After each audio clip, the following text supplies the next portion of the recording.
Hi, Brian Damasca here again with the Roving Reporter, bringing you news and introducing you to people around campus. I'm here with Sherry, and kind of like in between the living room and the country kitchen on the Trillium household. So can you just tell us who you are and what you do here? I'm Sherry Quinlan. I'm an RN, and I work casually, so I float between 6 floors in the nursing side of the building. I used to work in personal care, but I'm over here all of the time now, and I pass meds. I'm kind of the pill pusher for 17 or so patients each time I work, and I work with 2 aides each time. Okay, that's awesome. Now, what does a day in the life of what you do here look like? I come in and get report and just get my cart set up and start passing meds around 3:30 or so, see the patients and help get them ready for dinner a little bit. Mostly the aides do that. And then I start doing meds again around 6:30 or something like that, and deal with anything that comes up. If someone were to fall or get sickly or whatever, I deal with that and call the doctors and communicate with the families as needed, and just deal with anything that pops up like that. That's pretty cool. You sound busy. Did they ever give you a break? Yes. We're required to take a 30-minute break and clock out. Okay. Yes. Okay. What are maybe some of those rewarding or best parts of your job? Just getting attached to the residents. Very nice. And I've been on all the floors except for Larkspur. I haven't been on that one yet. But it's just been really nice to get to know them and their families. And we just get really attached.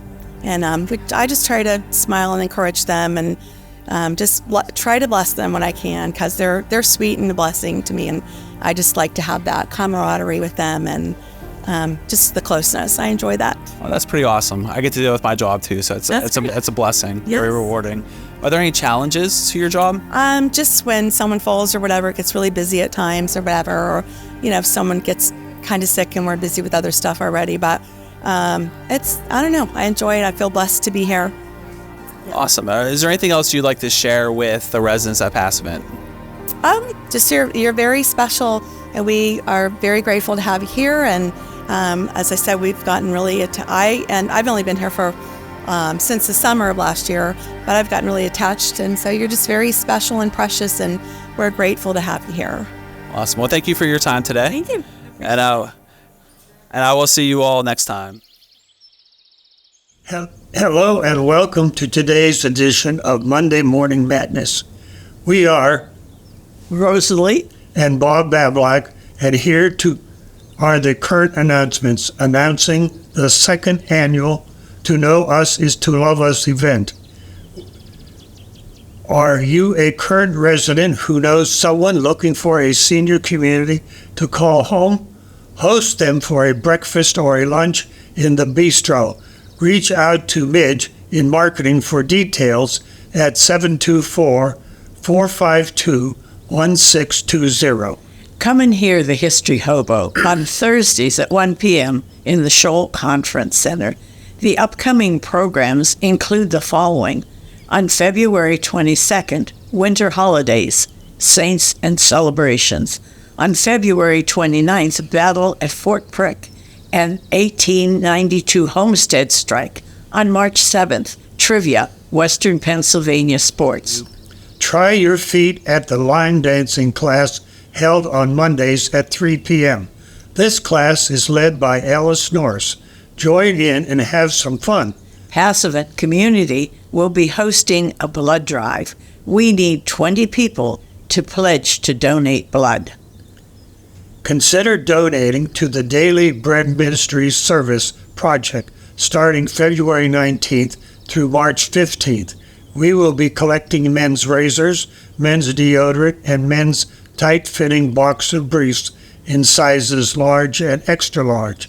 If you prefer to give a monetary donation to be used to purchase these specific items, you can give your donation to the front desk receptionist. Please see the Life and Times for more information. Interested in some meaningful volunteer opportunities? You can contact Jody Gudish for information at 724-453-5414 about the following 4 opportunities. Volunteers are needed in My Day Out on Mondays during the hours of 10 a.m. to 2 p.m. to to help with serving meals and assisting with activities. We are looking for someone who wants to volunteer from home, who can take RSVP follow-ups for special events. You would be the contact person. We are also looking for a leader for Bible study on both the first and the second floor nursing households. Times are flexible. And a piano player is needed for the Trillium household on the second floor. The day and the time are flexible. And remember, you can contact Jody Godish at 724-453-5414 for more information about any of these 4 opportunities.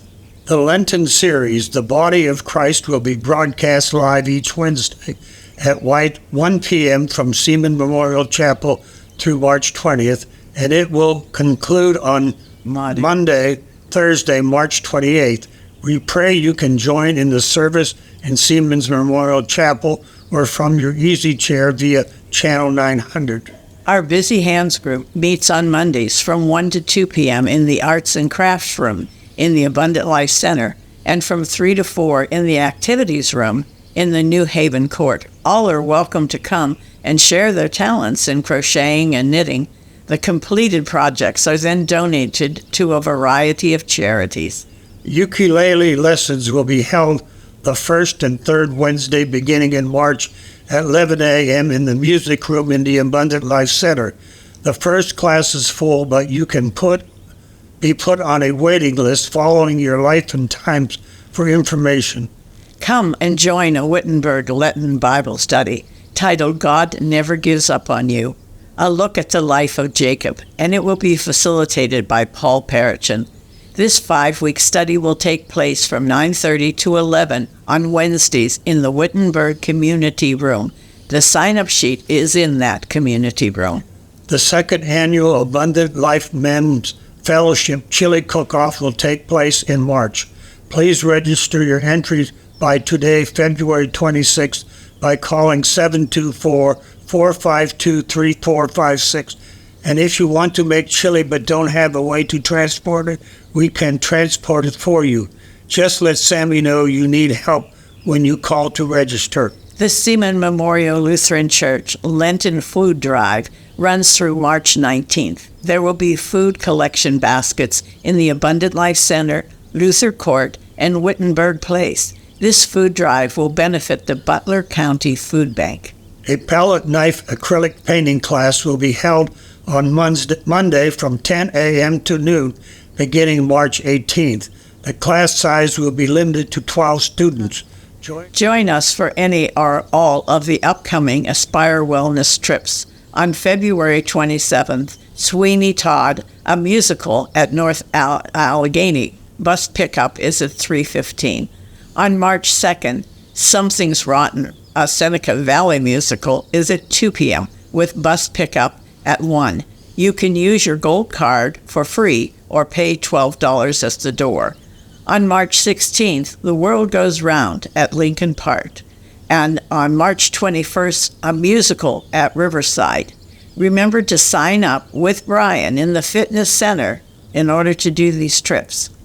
Tune in to Channel 900 on Thursdays for Nourishing Your Spirit with Pastor Frida.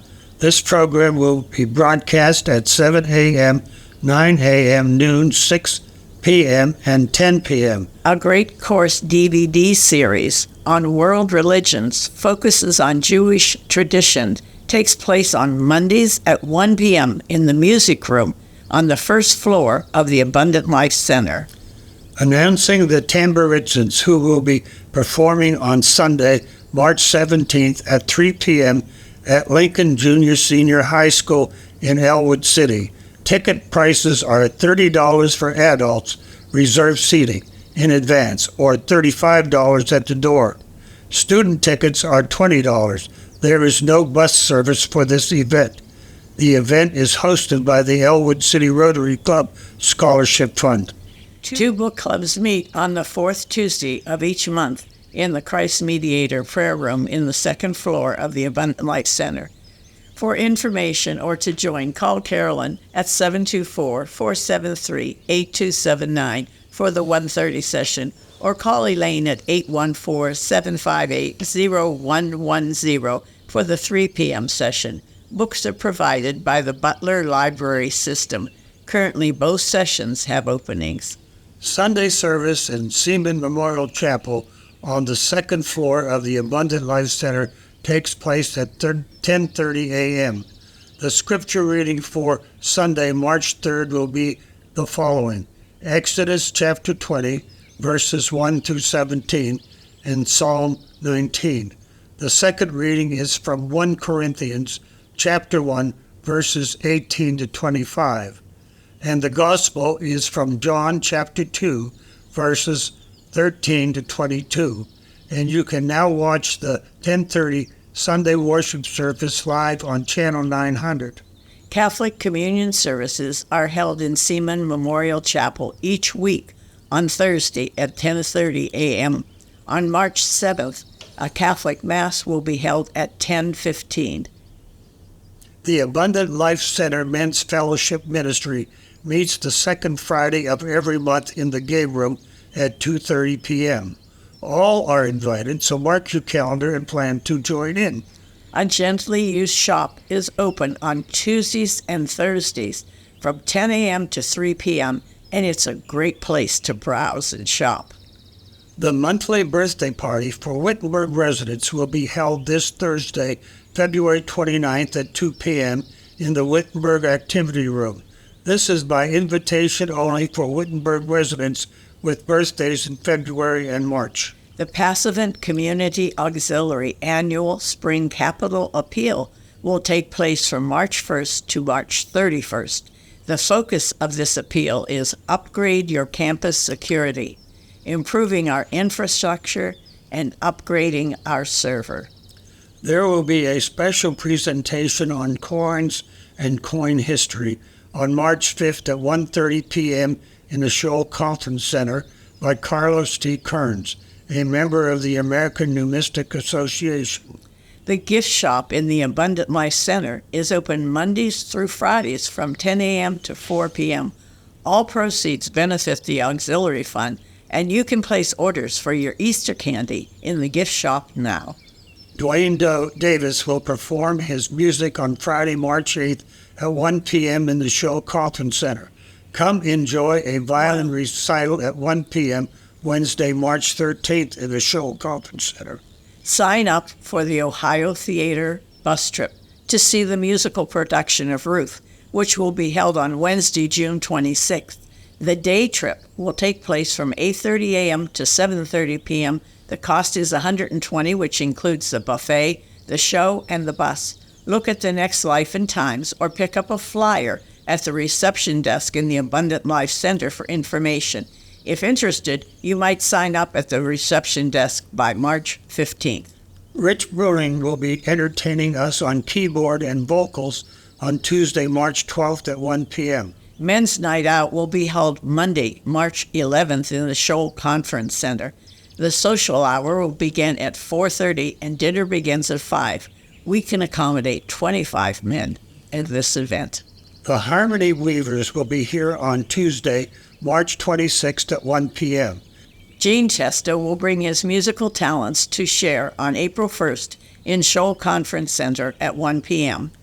Dale Krasinski returns on Wednesday, April the 10th at 1:30 p.m. with his music, All Are Welcome. The Abundant Life Center Beauty Shop announces the days and hours of operation as follows. On Mondays and Tuesdays, they do hair from 9:30 a.m. to 3 p.m. On Wednesday, they do hair and nails from 9 a.m. to 3 p.m. On Thursdays and Fridays, they do hair from 1 p.m. to 5 p.m. Please call 724-452-1602 or extension 1602 to make your appointment.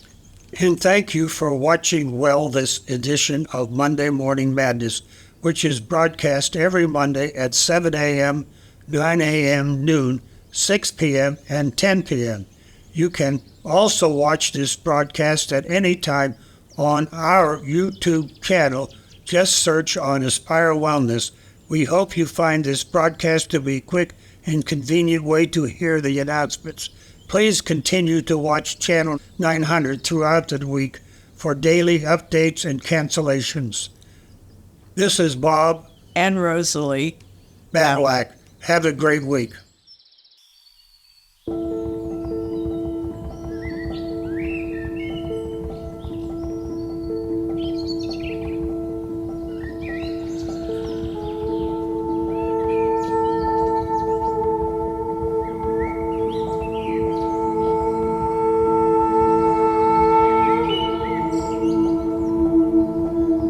Hi, I'm Pastor Frida, chaplain of Passavant Community and pastor of Seaman Memorial Lutheran Church. A reading from Luke chapter 15. There was a man who had 2 sons. The younger of them said to his father, "Father, give me the share of the property that will belong to me."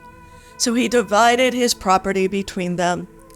A few days later, the younger son gathered all he had and traveled to a distant country, and there he squandered his property in dissolute living. When he had spent everything, a severe famine took place throughout that country, and he began to be in need. So he went and hired himself out to be one of the citizens of that country, who sent him to the fields to feed the pigs.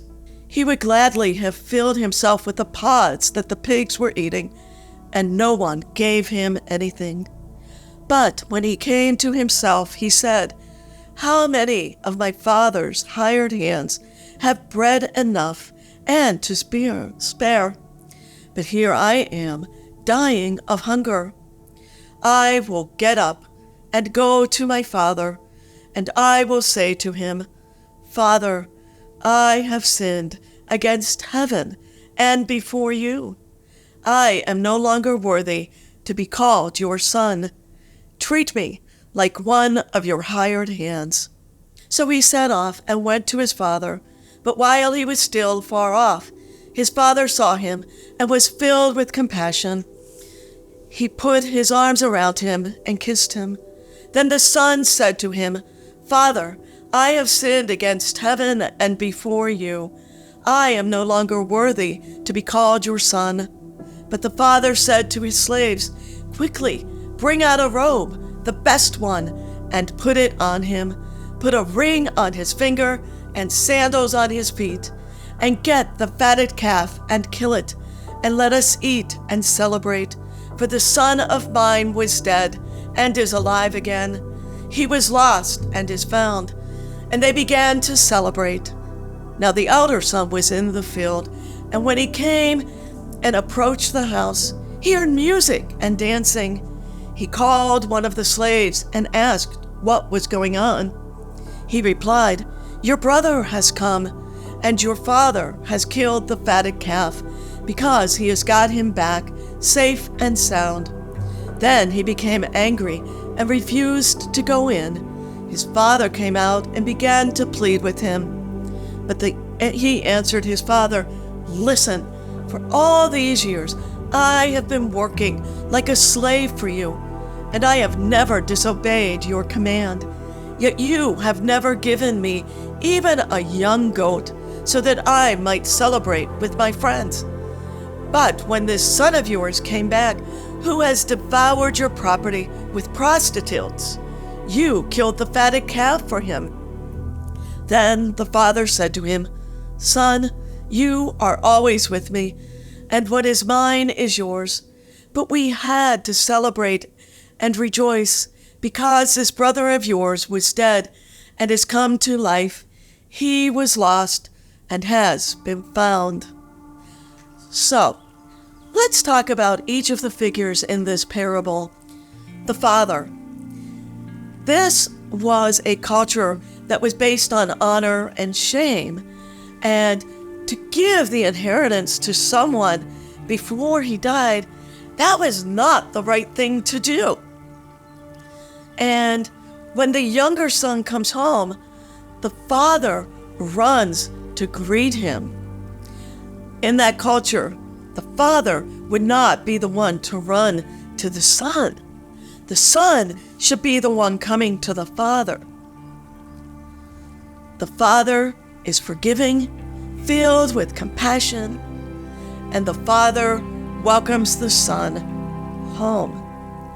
The Father orders that a feast be prepared and dresses him in the best clothes, places him, restores him to the place of honor as his son. So let's look at the younger son. He actually had the nerve to ask his father for the inheritance while his father was still alive.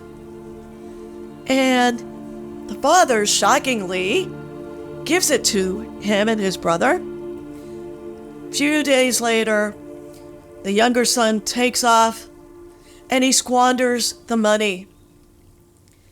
And then there's a famine in the land, and he has no food.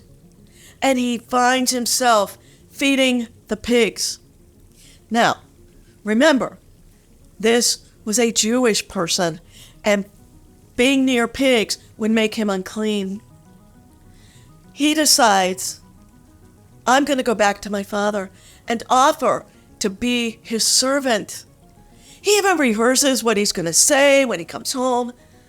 Father, forgive me, I'm not worthy to be called your son. I've sinned against you. He had to be pretty nervous, I'm guessing, not knowing how he would be welcomed or not, how his father would react. It's always scary, the unknown. Let's look at the older son. The older son was what you might call the dutiful one, and he stays with his father and he works in the fields day after day. So he comes back from a hard day work in the field and he wonders what's going on, because he hears music, and when the servant tells him, let's just say that elder son is none too happy, he won't even go in. Now, in doing this, he is disrespecting his father by making his father come out to him. And again, the father comes to his son and says, we should celebrate. We should have this feast. This father, this brother of yours has come home. The interesting thing about this parable is that we don't know how the story ends. Did the father convince the older son to go in? Did they have a fight and never reconcile? There are all kinds of possibilities that we can think about.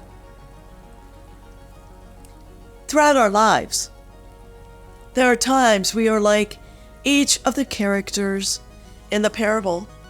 Sometimes we are the one, like the father, who welcomes a wayward person home. Sometimes we are the one that is lost and goes off and then maybe returns home. Sometimes we are the one that has stayed behind and been faithful and gets angry because we don't understand why the things happened the way they did. God always welcomes us home, even when we stray, and God always comes to us wherever we are. No matter how lost we are, no matter how far we stray, God is with us and always welcomes us home and always comes to us. Peace and blessings.